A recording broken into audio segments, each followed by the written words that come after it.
Is everyone able to hear us?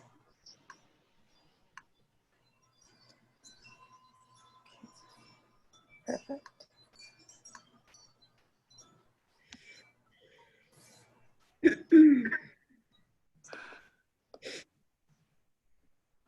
I think we can go and start. Hello and welcome to Ignite's Women in Policy and Public Service event. Today we're celebrating Women's Equity Day. My name is Marcela Fuentes. I am the Vice President of Ignite. After remarks by the Congresswoman and the panelists, we will read questions pre-submitted by members of Ignite and WEO. As well, if you can submit your questions through our Zoom chat, and we will call on you so you can read it. We will be recording this session. If you feel comfortable sharing your video, you can. If not, you can turn it off. And we will ask you to mute yourself. Now, it is my privilege to introduce Congresswoman Veronica Escobar, who I had the pleasure of interning for this summer. Congresswoman Escobar is a third-generation El Pasoan representing Texas on the 16th Congressional District. The Congresswoman is no stranger to making history as the first woman elected to this seat and the first of two Latinas from Texas to serve in Congress. We are happy to have you, Congresswoman. Thank you for moderating today's conversation. Thank you so much, Marcela, for your wonderful introduction. Thank you for your service to Congressional District 16. Love that you were our intern. And many thanks to our incredible panelists, these fabulous boss ladies who are so impressive and wonderful and are changing the world. I'm so grateful to all of you for your wonderful leadership. And thanks to all of you for participating. This is so exciting that we, unfortunately we can't be in a room together and we can't celebrate one another together, but this is the next best thing. And because it is Zoom, we're able to pull in, for example, one of the experts in my office, Alex Sabater, who you'll hear from in just a minute, and she's in Washington. So while Zoom is not the preferred option for us, at least it gets to bring us together from different parts of the country. It is, as Marcela mentioned, I have the incredible privilege of serving as your Congresswoman, and it has been just the honor of a lifetime to be able to serve this incredible community during what has been a very turbulent period in American history. But while we're talking about history, before we talk about kind of the challenges we confront, this is an important month. We are celebrating Women's Equality Day tomorrow, which commemorates the passage of the 19th Amendment to the US Constitution, where women finally attained the right to vote. It wasn't given to women. Women fought for it, worked for it, deserved it, and finally were able to achieve that incredible moment in history, gaining the right to vote. And if you can imagine, just within 100 years, that really is the scope of a lifetime. And so a lifetime ago, none of us would have been able to vote, to cast a vote for our future, to determine the direction of our community, determine the direction of our state, determine the direction of our country. And we know frequently that women are, our values and our future are exactly what is on the ballot. And this year is not unlike every election year, except in many ways it is kind of the most important election of our lifetime. And so, we have to recognize and celebrate those moments in history where women fought for what we get to enjoy today, and where we look at the work that we still have to do. Unfortunately, there are still not enough women in leadership positions, not in Congress, not in state houses, not on city councils, not on the bench, not on commissioners' courts, although we have a judge here who is literally on the bench with us today. But we have so much more work to do. And we are also seeing more and more of our rights eroded over time. And while, you know, there's women's rights are frequently debated and discussed in state houses, in the White House, in Congress, you don't see that same kind of discussion and effort to erode men's rights. So that in and of itself tells us how far we have to go, how much more work we have to do, how we have to continue to support one another, uplift one another, and make sure that we continue to pave a path and bring other women along with us through that path. You know, I'll give you just a couple of really points of pride for myself in terms of the great diversity that we're seeing here on this Zoom. I am so proud of my own office and the female representation and the female leadership on the team in my office. This past summer, our interns, 100% women. And it's not that we set out to do that, but we do set out to look at diversity and to celebrate the incredible talent that diversity brings. And when you open up your mind and your heart and your eyes to that diversity, that talent, that skill set, that passion, that devotion is right there in front of all of us. So, you know, I just want to say that how important your work is. I'm going to say just one more quick thing because I want us to get to the questions as quickly as possible. And I share this with women as often as I can. You know, I have had an incredible sort of circuitous path to where I am today. I started out as a teacher. I taught English at UTEP and at the El Paso Community College. And I did that for a decade, never ever imagining that I would run for office, never imagining that I would serve in Congress. And it actually took other people to encourage me to run for office before I finally thought, maybe I am good enough. Maybe, you know, maybe I do have what it takes. I really had to convince myself. But once I did, I made the decision that I was going to open my own heart up to risks and to challenges and to opportunities that were scary. And I made the decision that I did not want to make decisions based on fear or insecurity or lack of confidence. And I've tried to share that with my own daughter. Whenever I am with a group of women, I want to share that with you. You know, the barriers for women and the obstacles for women are ever present. And so I don't want you all to ever be a barrier or an obstacle for yourself. Embrace those risks, embrace those challenges. The worst thing that can happen is you make a mistake. So what? Who cares, right? And you learn from those mistakes. Those mistakes enrich you, enrich your experience, enrich your growth, your maturity. You know, I mean, I have a long list of mistakes, believe me, that I have made over my lifetime that I have learned from. And so as a woman who needed a lot of encouragement, I want to encourage all of you that your talents, your skill set, your vision, your leadership, we need it. We need it more than ever. We need your voice more than ever. So with that, I can't wait to hear from our fabulous panelists. And what I will do is I'll introduce each one one at a time, ask a question, and then move on to the next one. And then at the end, as Marcela mentioned, we'll have questions. If you want to type out your questions, she'll read your name and you can unmute yourself and ask your question of our panelists. So our first guest comes straight from my Washington, D.C. office, Alexsandra Sabater, who is this brilliant policy advisor who I have come to rely on significantly in my office. She leads our national security portfolio. She coordinates the work that we do on LGBTQ+ equality, and she supports my role as the vice chair of the Democratic Women's Caucus. Alex, you've had an incredible career trajectory. How did you get where you are right now?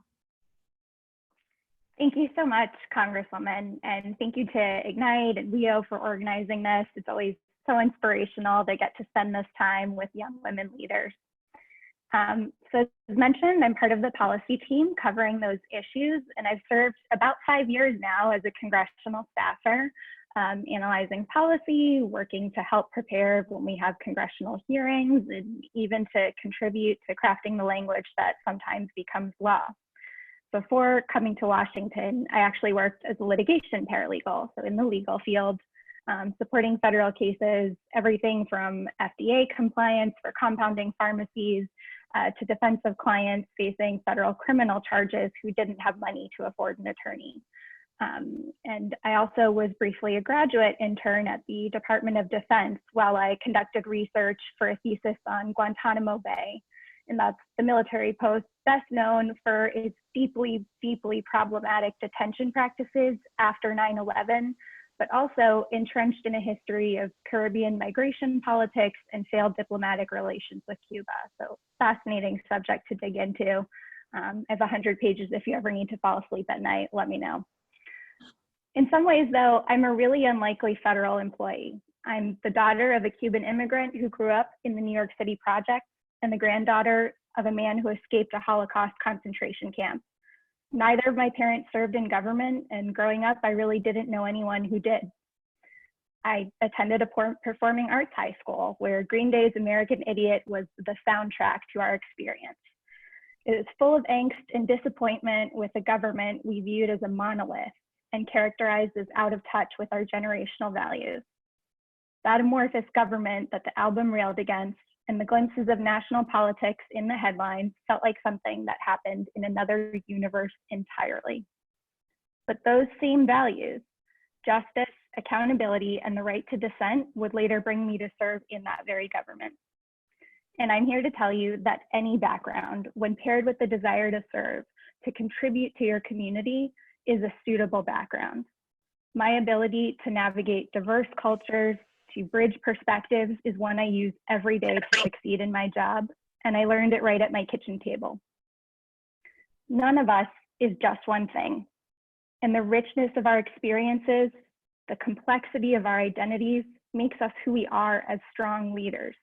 We need this diversity for competent government. Looking back, the only thing I'd do differently is to not assume that federal service was something for other, better connected people who probably knew things I didn't. Experience has taught me that is no always the case.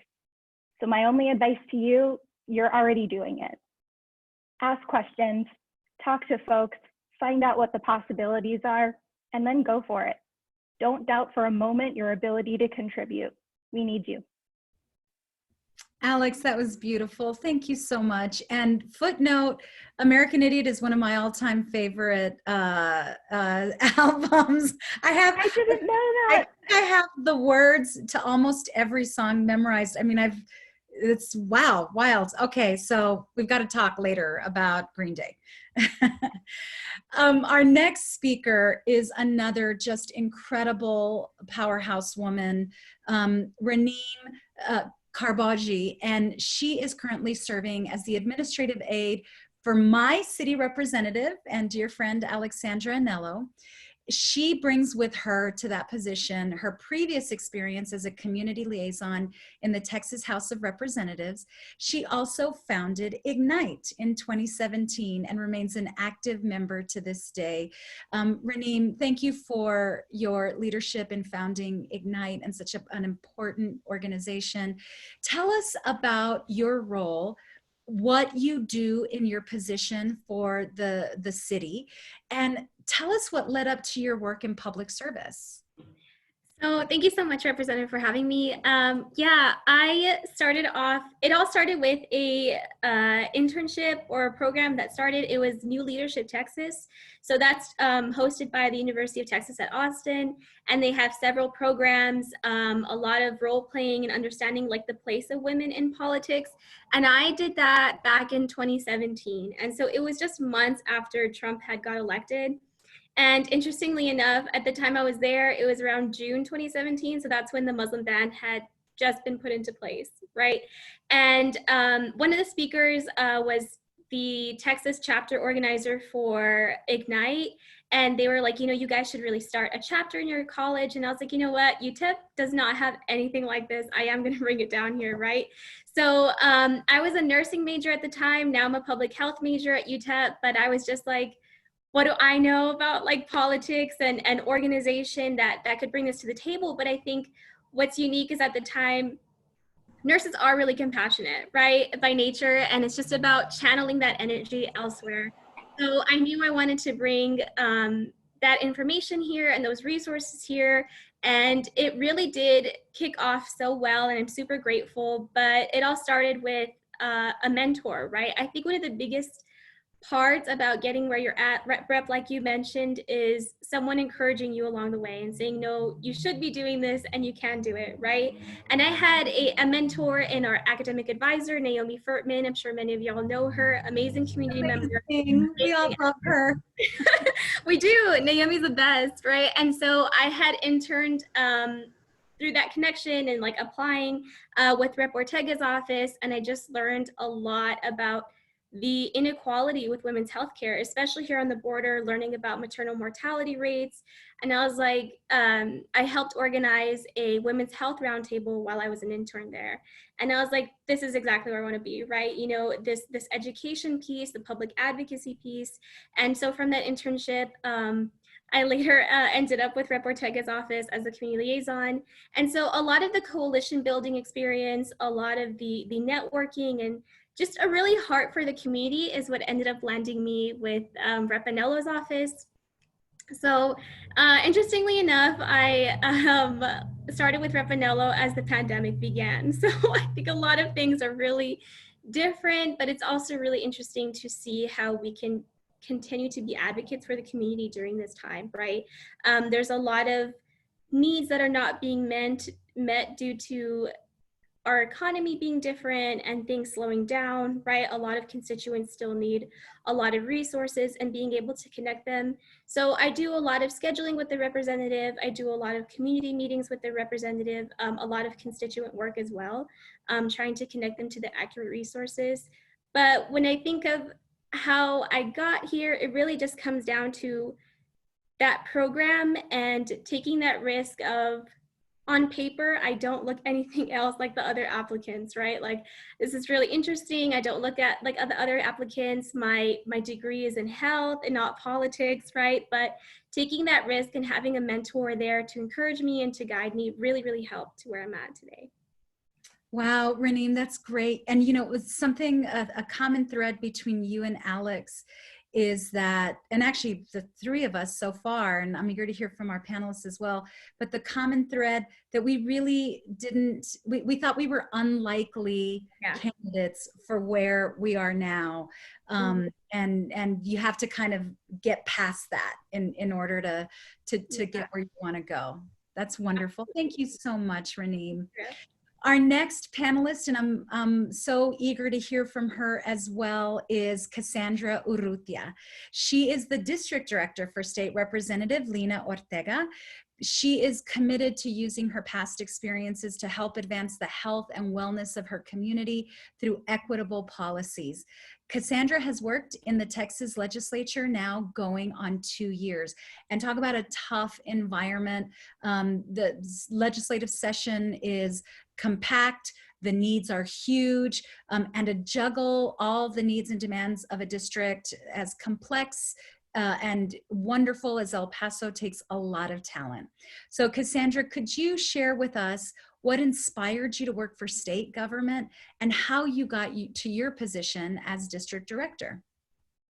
Absolutely. Thank you so much, Congresswoman. I just want to take a quick second to also recognize all of the women that worked to put this together. It's such an awesome, an honor to be here with such a powerful group of women's equality advocates. So thank you so much.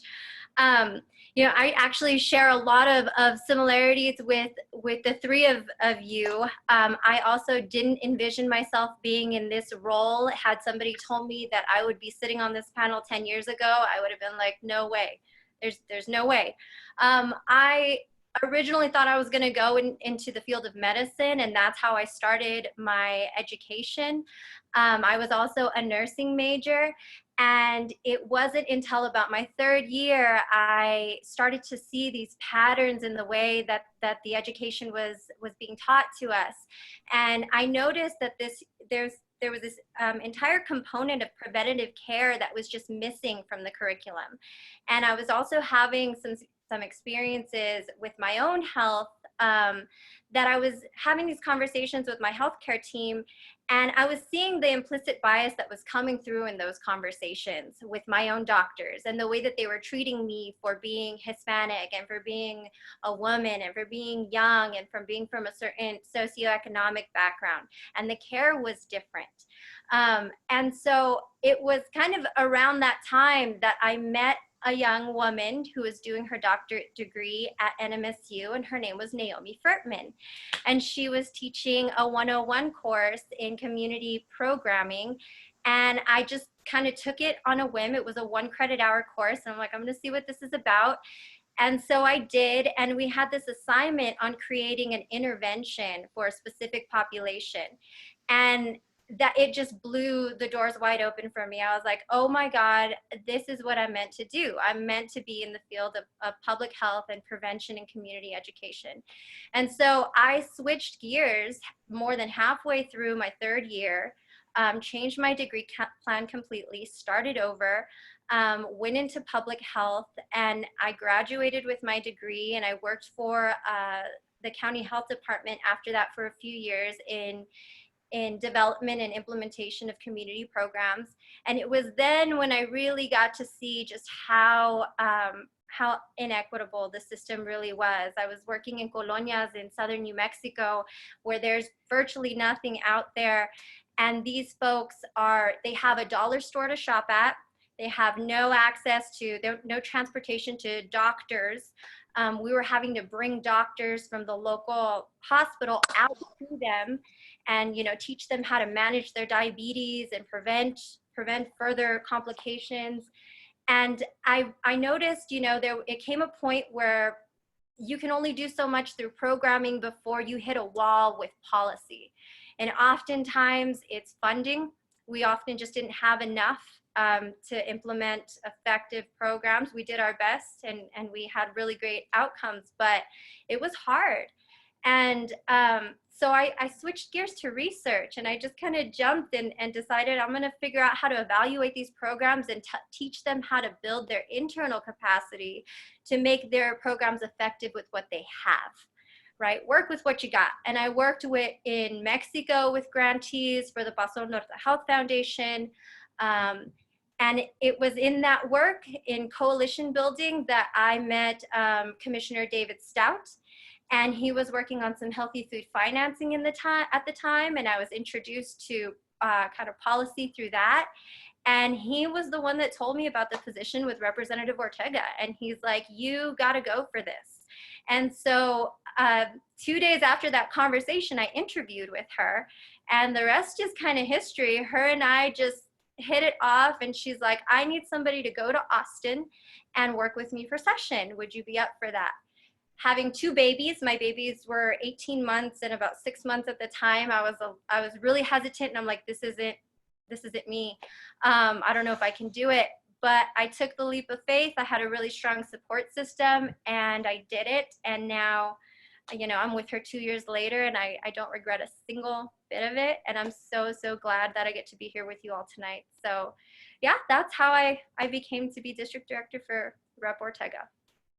That is so great, Cassandra. I love it. And again, it's like a testament to, if you have your heart open, your eyes open, and, your arms open, there are risks, but those risks are opportunities. And to do something radically different or to change your career, midway, it opens up a whole new world and just a bounty of opportunities. That is super. I love your story. Our last guest is Priscilla Mata. She is the president-elect of the El Paso Women's Bar Association. She's an associate attorney with Blanco Ordóñez Mata and Weschler, PC, in the firm's Labor and Employment and School Law Division. Priscilla, you clearly are an important community leader to be leading the Women's Bar Association. You're juggling that and your legal career, so public service and your own professional career.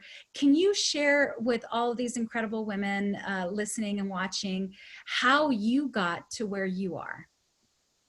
Absolutely, Congresswoman, and thank you so much for being here with us. It's an honor. It's an honor to be with the panelists, and I'm very proud to see all the young women and women colleagues on this call today. So I will start with the El Paso Women's Bar Association because that's a recent event in professional service of El Paso. Just what we're doing today is basically spread information about how we got to where we are and how do we bring, how do we help them. And so especially with those young women who are looking for ways and advice to, I serve as an attorney. I'm a local attorney here in El Paso. I'm with a private firm. And I hope my internet is stable enough here, but in my practice, I serve school boards and different school districts in the El Paso area. That is now my favorite practice area. Never did I think when I went to law school that I would become a school board attorney. I'm not a policymaker. I'm not necessarily in public service as an attorney, but I represent policymakers. And I represent school boards who very difficult decisions as it relates to teachers returning to campus, students returning to campus, paying folks during. So that has been a very aspect of my job as an attorney. But I want to go back before becoming an attorney and the experiences and mentors I've had. My journey began with my mom and my sisters, and they are my #1 supporters. But along the way, my companion along this journey has always been my now husband, Reyes. And so I really want to thank them if they're watching or listening, because the journey has been that much better because I've had them along the way and their love and support. But my preparation for law school really started at UTEP. And it was during my UTEP years that I met several very important mentors in my life, all women, all professors, all persons who I think helped me become more confident. Like so many of you, I also felt, you know, I'm not good enough to go to law school. We don't have any lawyers in my family. Why would I become the first? And so those UTEP mentors in particular helped bring out that confidence in me and helped give me an understanding of why work in the border region is so important, and it is, and it's so unique. And for that, I thank you, Congresswoman, because you are doing so much in such a troubling time, and it's a very daunting task to try and address all of the border issues. So going back to UTEP, I studied women's history, gender issues, women in politics. And some of those key mentors have been, I want to name a few, Dr. Guillermina Gina Nunez, Mshiri, who has done fantastic work, written wonderful publications about colonias in our border region. Also Dr. Isabel Vaca, and she's the reason why I think I continue to be an editor at heart. I love to write in Spanish. I love to speak Spanish. I was criticized for that during law school, but it comes down to pride, and I thank her for instilling that in me. Dr. Eva Moya also, she's a very important professor at UTEP who has done incredible work in studying the discrepancies and inequities in public health, especially as it relates to tuberculosis. And also Dr. Iracema Coronado, you know, because of her, I think I know more about the 19th Amendment and then the Voting Rights Act of 1965, women in politics, and then finally Dr. Kathy Stout. When I was a UTEP student, I think it was the height of the drug war and the violence in Ciudad Juarez.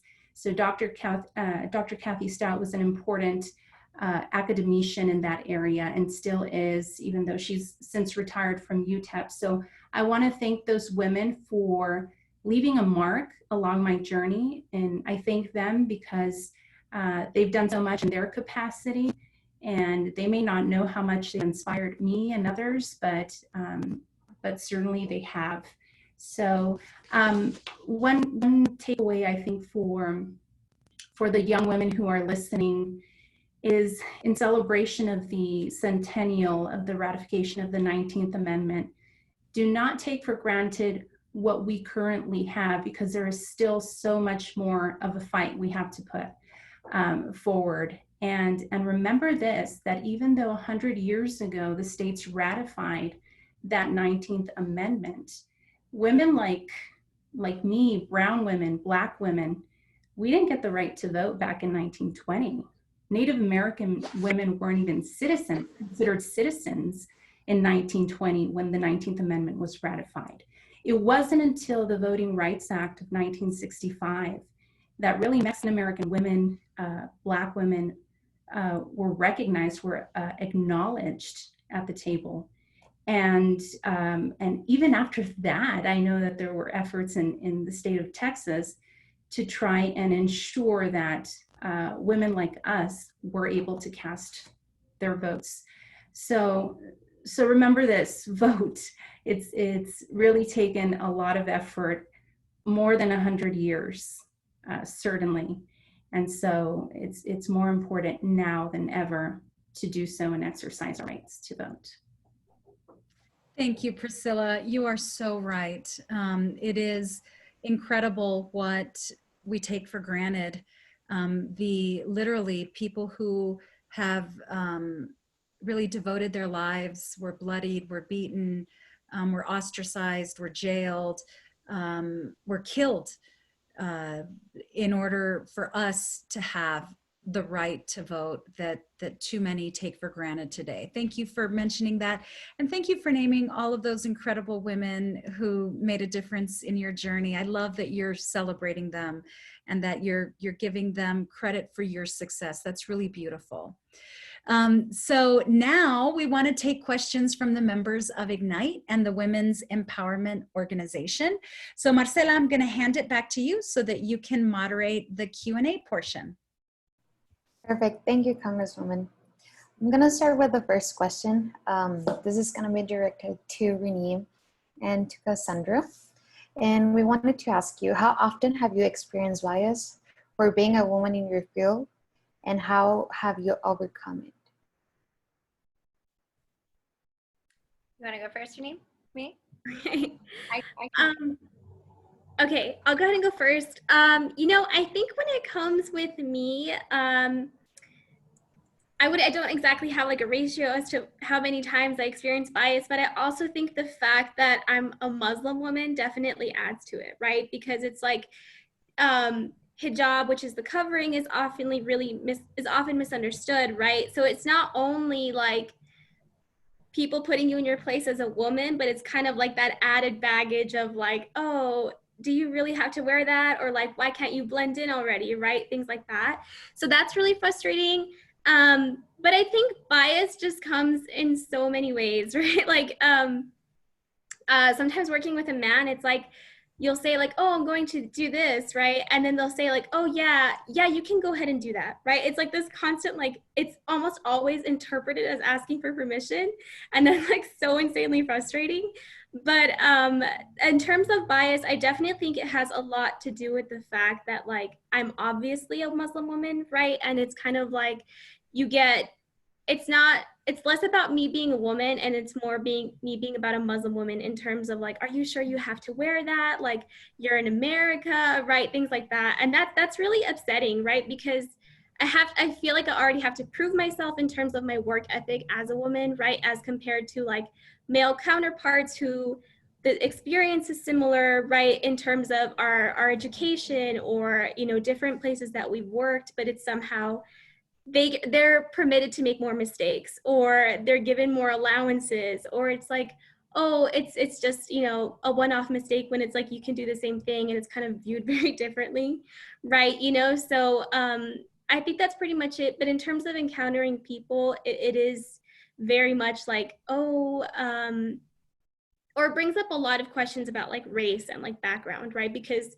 it looks like somehow because I'm Muslim and because I choose to practice, you know, with the hijab, it's like, well, you must not be from here, right? You know what I mean? So it's like I have to explain myself, I have to prove myself, you know, it's just all this added baggage in terms of that. So in terms of my experience with gender bias, I also don't have an exact number, but I can tell you I've experienced it enough to know that it doesn't feel very good when it happens.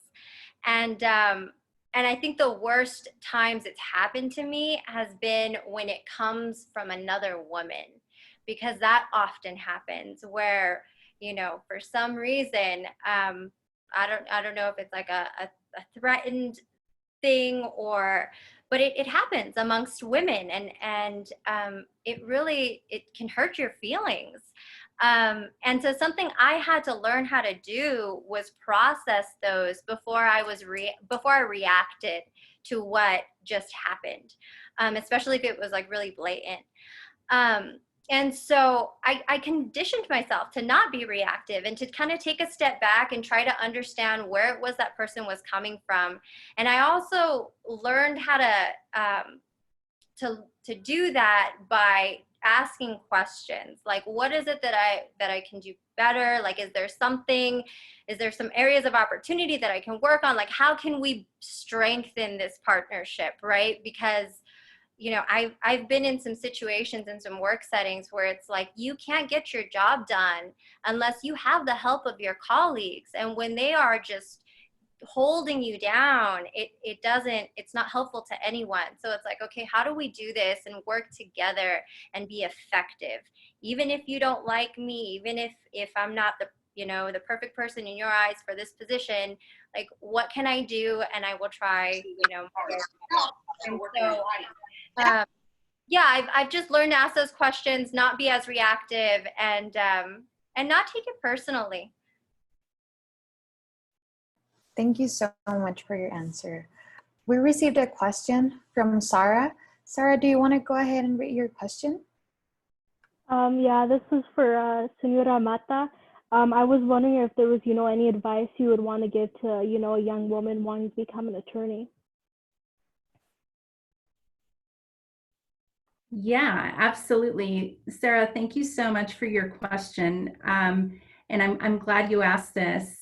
I have several young women who I've come into contact with about their dreams of pursuing law school.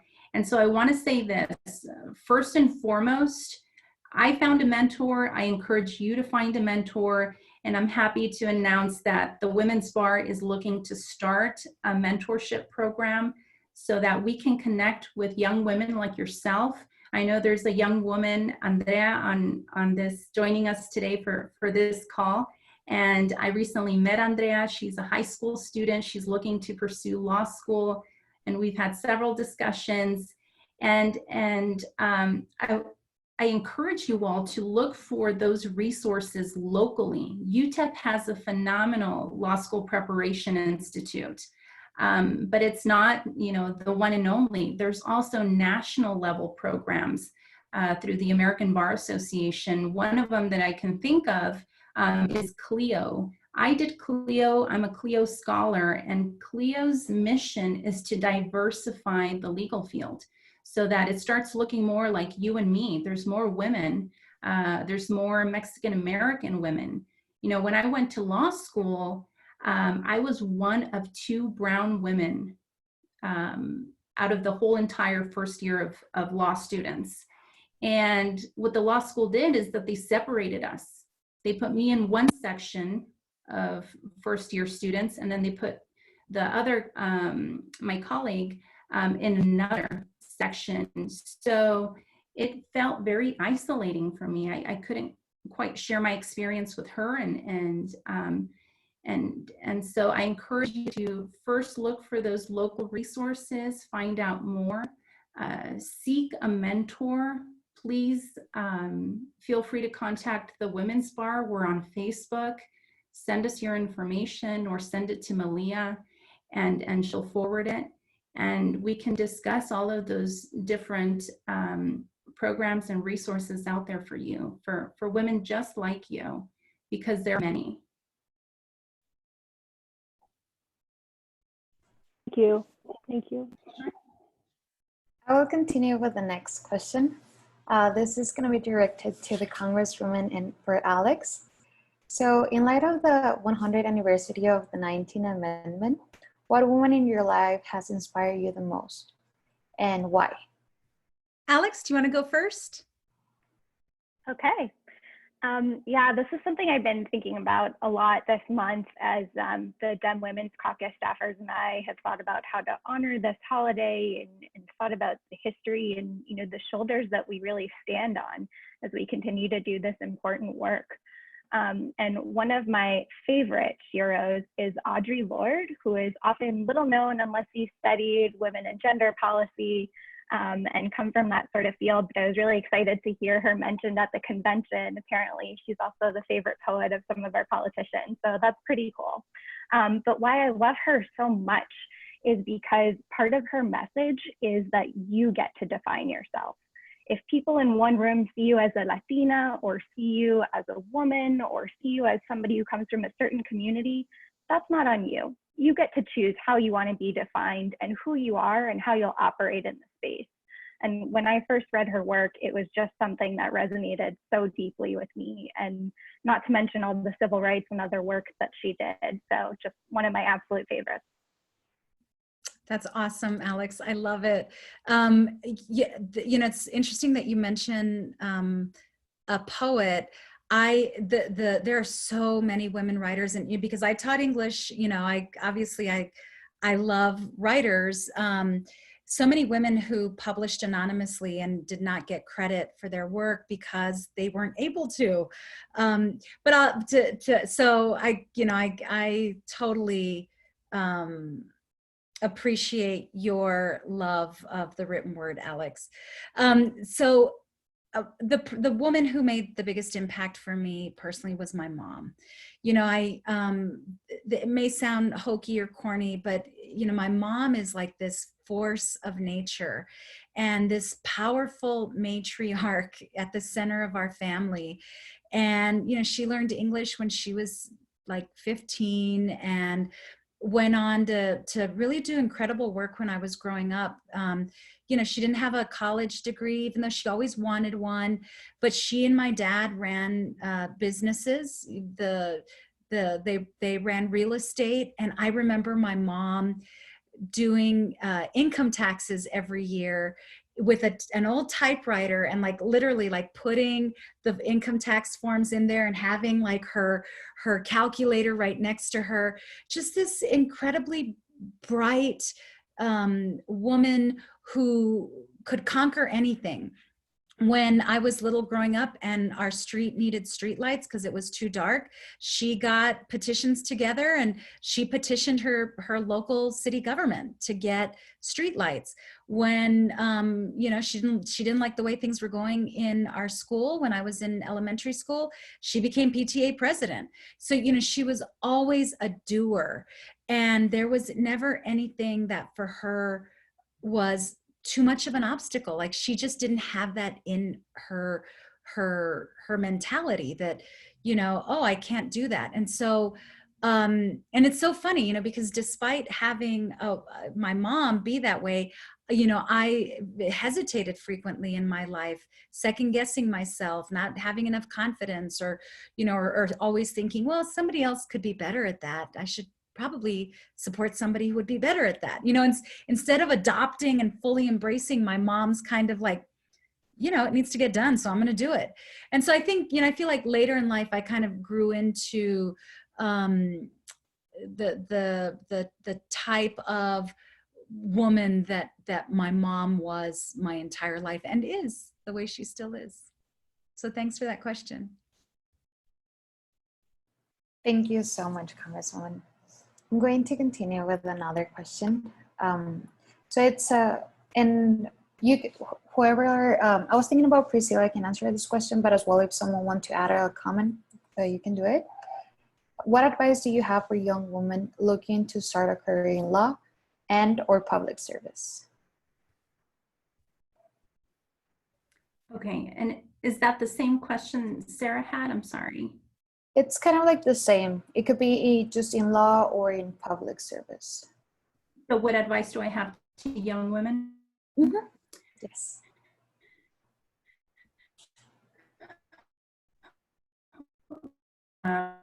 Practice law. You know, and I think I highlighted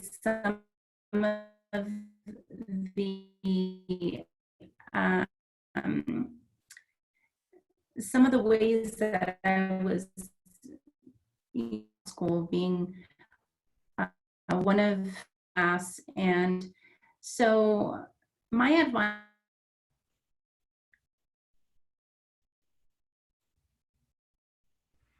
I'm sorry about that. Oh, that's okay. My internet connection is not great. Life in the time of COVID. Exactly. I'm happy to be back. Just very quickly, my advice is this: law school isn't easy. It's daunting, but it's very much doable. And I see a colleague on here, Judge Lauren Ferris, and I'm sure she can relate to this. The first year of law school is difficult. It's challenging, it's trying. You know, you may have moments of self-doubt.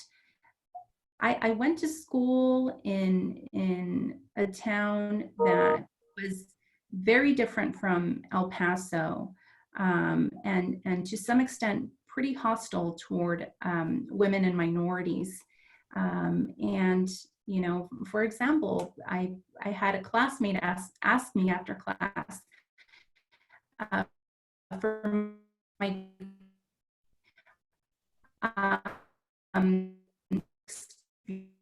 experience. Not you keep persevering no matter what. Don't let anyone, certainly someone who doesn't know you, keep you from going for it, from seeking what it is you want to do in life. And you can do it all. You can do it all. It takes work and determination. But you know, I'm happy doing what I do today, and I'm glad I never gave up. So keep up the fighting spirit. Thank you so much for that, Priscilla. I'll continue with another question. And I would like that everyone answer this question, all of our panelists. As a female leader, what has been the most significant barrier in your career and your education? We can start with the Congresswoman. Oh my gosh. You know, as I mentioned before, I was my own barrier in many respects. And here's what I mean by that. You know, I think I'll give you all an example. So when I was thinking about running for Congress, you know, one of the the things that candidates have to do is raise a lot of money. It is such a drag. I mean, it is a drag. I literally spend hours a week on the phone calling people asking for money. And when I was running for Congress the first time, as a candidate, I was running against 5 other people. There was a Republican super PAC that was pouring money against me. And, you know, and as I was trying to raise money for it, or, you know, even just thinking about it, I knew one of my opponents was married to someone who could easily write her a $500,000 check. I've never even seen that much money, you know, and I remember, I've told this story before. I remember having a conversation with a group of folks in DC saying, you know, I'm thinking of running for Congress and would really love your support. And they were, the first thing that they asked was, well, how much money can you raise? Which is, you know, just like the last question you ever want to answer as a candidate. You know, you want to answer questions about what's your position on healthcare? What do you think about, what are you going to do about the climate crisis? You know, what are you going to do about, you know, all these important pressing issues of the day? And very quickly they're like, look, you've got to call everybody in your Rolodex and start asking people to max out. That's the maximum donation is really per year, $5,700. And I was like, what? Like, I don't even, like, I'm embarrassed to ask people for $100, much less $5,800, you know? And so I immediately started putting, I was my own barrier. I immediately started thinking, okay, like I probably should reconsider this. This is for somebody else. This is, you know, I'm not very good at raising money. I'm not good at asking people for money. I mean, there were those moments of doubt, and I really kind of had to like channel my mother and think, I'm just going to do it. I've got to do it. I've got to figure out a way to do it. I've got to overcome whatever I need to overcome to do it. And, you know, I hate giving the example of the money raising, but like, you know, I think you all can put yourselves in a position where you think, oh my God, like, I don't want to call my family and friends and ask them for this stuff, or complete strangers. Like, who wants to do that? So I think if you can, if you can overcome your own barrier, like I think many times we are our own barriers. And so, you know, there have been others along the way, but I think if you can overcome the barriers that you put in front of yourself, you can overcome anything. It's a matter of will, you know? Of course. Raneem, do you want to elaborate on that question? Okay, so I would say mine also kind of comes down to money, just in a different way, but I totally understand the sentiment, Rep, because, you know, when you're a kid and you're selling Girl Scout cookies, you're like, oh, this is so awkward. Like, I need you to buy for me because my mom already paid, but like, this is so awkward, right? But so I think the most significant barrier for me right now also is in terms of finances, right? So I live with my mom and my brother, right? And I try my best to help out in terms of like the finances and the resources that we have in the house, right? But sometimes, and this isn't a diss, right, or anything like that, but sometimes public service isn't the best paying job, right? Sometimes people want to go private because maybe you can make a difference there, but it's also the money's really nice, right? But I think it's from the personal experiences that you have in your life that lead you to public service, right? It's either what you've experienced personally or a family member. And I definitely think, so my sister is type 1 diabetic, right? And so I've definitely seen where, you know, as you come off your parents' insurance, it's like this really weird gap, right, of trying to find insurance as a young adult, but also the fact that you have a pre-existing condition, right? So healthcare has always been at the heart of what I want to work for, even more so now with maternal mortality rates, right? But I think the issue is reconciling with yourself that you want to be in a position to help people, but maybe isn't the most helpful in terms of finances for you, right? But it's because of the inequalities, because of the injustices that you feel called to do it. And so I really think you just need to have faith that things will work out and then rise to that occasion of feeling that you're part of the system that wants to help people rather than keep the status quo or make things worse for people. Thank you, Raneem. Cassandra, do you want to share your response? I think I would have to agree with both Congresswoman Escobar and Raneem. Very early on, I pretty much put up some mental barriers for myself, thinking that I wasn't going to be able to overcome some of the obstacles that I faced early in my education and my career. The biggest being money, how I was going to fund my education. And, you know, I ended up coming out with a pretty significant amount of debt. And like you said, you know, going into a field that doesn't pay the absolute best and people telling me, oh, you can make so much more over here. It's like, no, but this is what I want to do. So also overcoming those kind of like negative, well, you know, you could make more over there. And then another thing was that a lot of people told me about having a family, that it was going to be a barrier and it was going to, you know, throw a wrench in all of my plans, and having kids in the middle of completing my master's was just crazy and you're not going to be able to do it. And it was a high risk pregnancy for both of my kids. And I went into it thinking that, like, I don't know if I'm going to be able to do this or if I should even be doing this. And overcoming those things that I had kind of put in front of myself. And so, you know, for all women, if you want to pursue both having a family and having a career, it is doable. You can do all of it. If you channel that passion, you channel that determination, it is doable. I can tell you that. So, you know, that's my advice for you. Don't ever let somebody else influence what you really want to do, because, you know, it's all doable.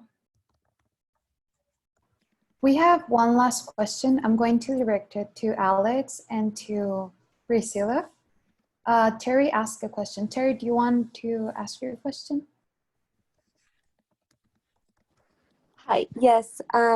My question is, as women in leadership roles and having other women younger than you who aspire to be leaders in essentially any field and in our nation, what advice or what wisdom do you have for these women who are upcoming and have to compete in a world with men?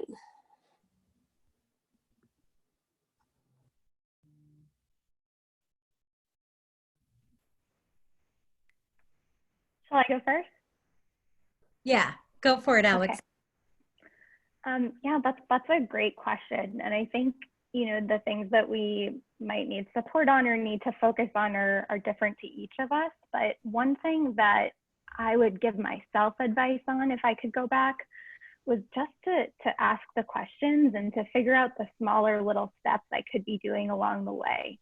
For me, a lot of this felt so daunting. It's this enormous undertaking of how am I going to get a job in, you know, the Department of State or whatever the particular objective you have is. And my answer, just talking to myself, was, oh, I'll just work really hard in school. I will spend extra time on this research, all the kind of basic academic things. And it turns out a lot of the answer was like, do an internship. Try your hand at something, get another experience working with folks in the community, practice soft skills.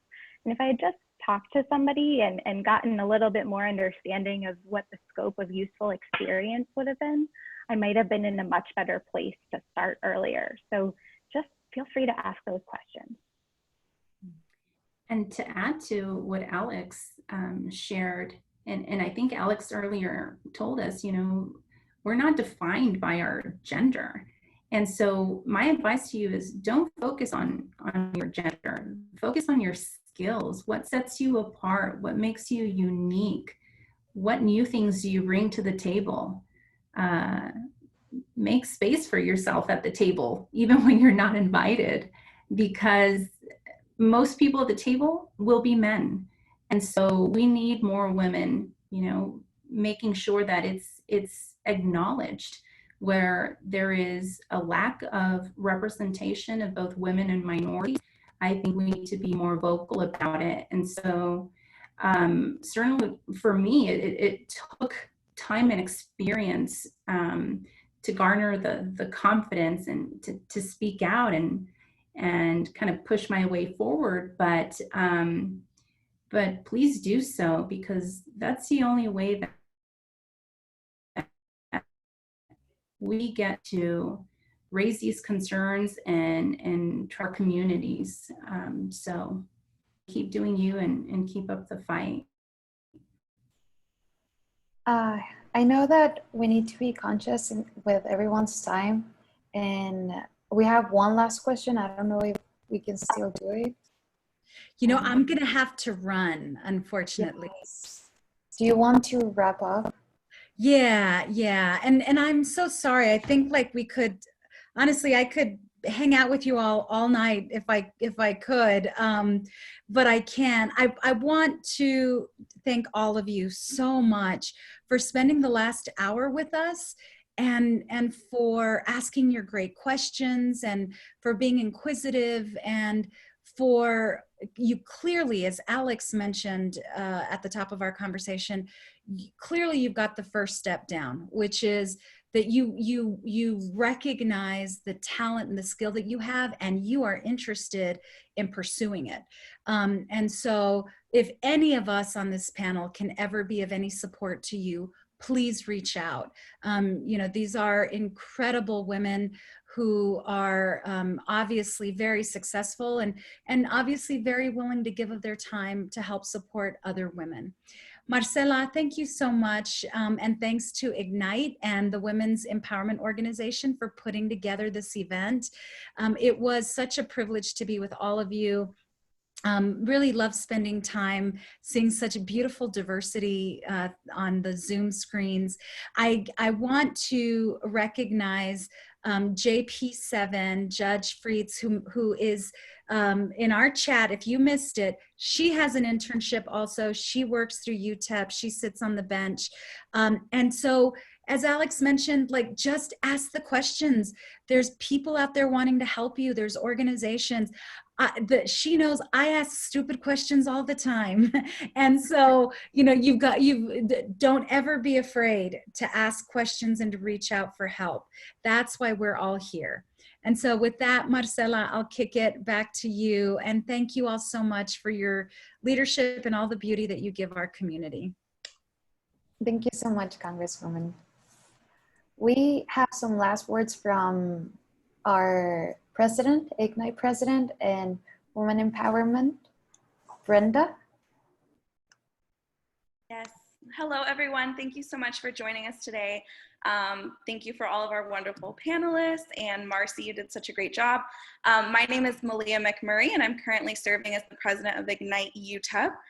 So I just wanted to tell you guys a little bit about us real quick. We are a nationally based organization. We are nonpartisan, and the entire goal is to just empower women to run for political office, and more than that, just become politically educated, whether that's voting or running for president one day.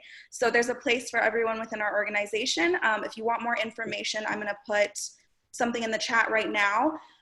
We at UTEP Ignite partners really closely with the Women's Empowerment Organization. So I just want to introduce Brenda real quick. Brenda, do you want to say a few words?